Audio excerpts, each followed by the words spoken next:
Explains. This time we are looking at economics and opportunity costs.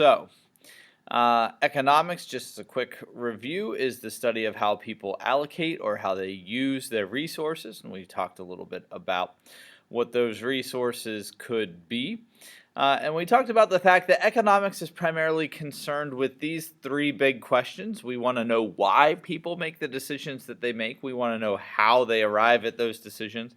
And we want to know what they want, or what are they doing and what are they trying to get. So when we talk about opportunity costs, we're really kind of talking about why decisions are made the way that they are. So, for example, if I'm trying to decide between a tractor or a chainsaw, and if I make a decision about which one I want to get, that automatically means that I'm also making a decision about what I'm not going to get.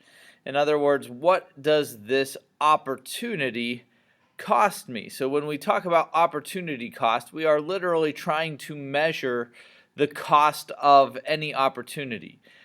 Getting one thing automatically means that I cannot get anything else with that money. And so we have our opportunity and we have our cost. Our opportunity is what we choose to get, and our cost is what we choose not to get. A lot of times it can be the most helpful to understand, like, what is the second thing in line. Even if I end up buying something, for example, there is a second thing in line that I cannot buy with that money. Now, I might buy it with the next $10 that I get, or whatever the case may be. But there is a cost to that opportunity, and that can help us measure things like value and understand choices a little bit better.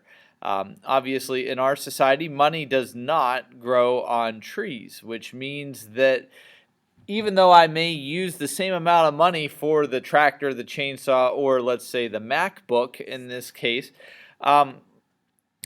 even that money had an opportunity and a cost associated with it. In other words, I gave up something, that's my cost, in order to earn that money. Right now, I'm recording a Bearded Wonder video. I could be sitting in my office watching a YouTube video or sleeping in. And so there are things that I have given up in order to be engaging in this activity, in order to earn the money, in order to get the item that I want to buy. And so even when they're all the same amount of money. Now, obviously, if they're not the same amount of money, and hopefully this tractor would not be the same as a MacBook, if it is, it's probably a pretty good deal. But when we measure how people make these things, in other words, how do I actually describe the opportunity cost? It can be helpful, and people kind of do this instinctively. We don't always think about it, although it's helpful to do that.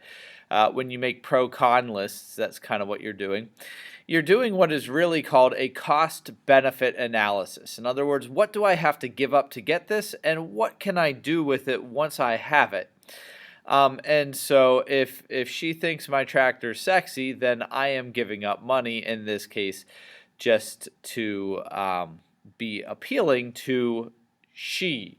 I don't know who she is, but that's what I'm basically getting. That's the benefit. The cost in this case would be the money. In the chainsaw analogy, maybe I'm giving up the money to get firewood. I want to be able to make the firewood myself.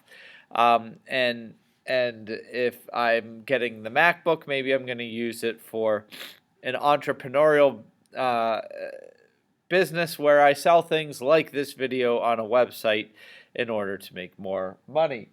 And so there is a real sense in which the two or three questions that we kind of ask ourselves, and like I said, these questions are not always being asked out loud by the person making the decision. However, if we want to understand other people and the decisions that they are making, as economists, we have to. How is this going to be useful to me now? How might this be useful to me later? And do I have other ways of getting it?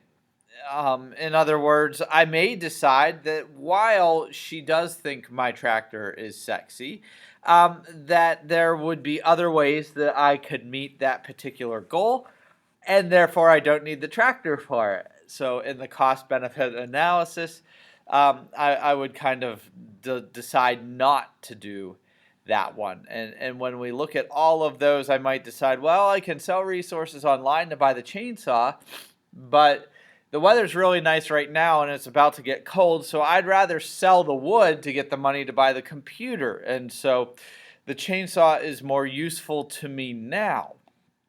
And so I'm going to go ahead and take that option. Or maybe there's a tree laying on top of my car because a tornado just hit. And so there again, there are external factors that can obviously change this cost benefit analysis, right? And so the chainsaw feels like something I need now. I don't need the computer now. If a storm hits. So the one thing that everything costs us is time. And I want to illustrate this by just kind of pointing out the fact that right now, if you are watching this video, and you would not have heard me say that if you weren't, you are giving up your time voluntarily in order to watch this video, which means that of all the things that you might be doing, like working or having a nature walk, lifting weights, texting your friends, whatever the case may be, you have decided to do this instead. And so let's talk about why, because you can only spend time once. And so when you choose to watch this video, it's probably because you think that this is the most beneficial thing for you right now. And that might not be the same thing as what you would like to be doing. One of the key kind of things to understand about human choice is that unless you are being physically forced to do it, that means through violence or the threat of violence, then your choices are voluntary and you are making economic decisions. So when you have done your school assignments, hopefully for the most part, you are actually making an economic decision to do that thing instead of any other thing. And the reason why you might be doing that might be something like your parents say that you cannot participate in extracurriculars unless you keep your grades up. And so you're not being forced to do that. You're actually just being given a strong benefit to put on that cost benefit analysis. The benefit in this case being I'm going to be allowed to participate in sports. And so you choose to do this now so that you can have something later. We call that delayed gratification. Which means that what I'm doing now is not actually what I want, but I believe that by doing it now, I will be able to do what I really want in the future. And so it is kind of like a step, if you want to think about it like a bridge. Where I really want to get to is the other side of the bridge, but to do that, I have to go across the bridge, and that might, if I'm afraid of heights, not be fun. And so all of these kind of factors are rolled into what we call opportunity cost. It has to do with just why people decide to do what they do and how they get what they get. Literally, if you're thinking about opportunity cost in this class, I want you to think always, what did this opportunity cost? In other words, what did the person give up? What is the next thing in line in order to do what they're doing? And we do this all the time, especially with time. We all get 24 hours a day. We all spend it in some way. Here that I said spend time, that's an economic term, right? And we can only do one thing at a time. And so while I am doing one thing, like recording this video, I am doing not all of the other things that I could have been doing if I had decided they were more important. And that can be very helpful in understanding economically why people are doing what they're doing.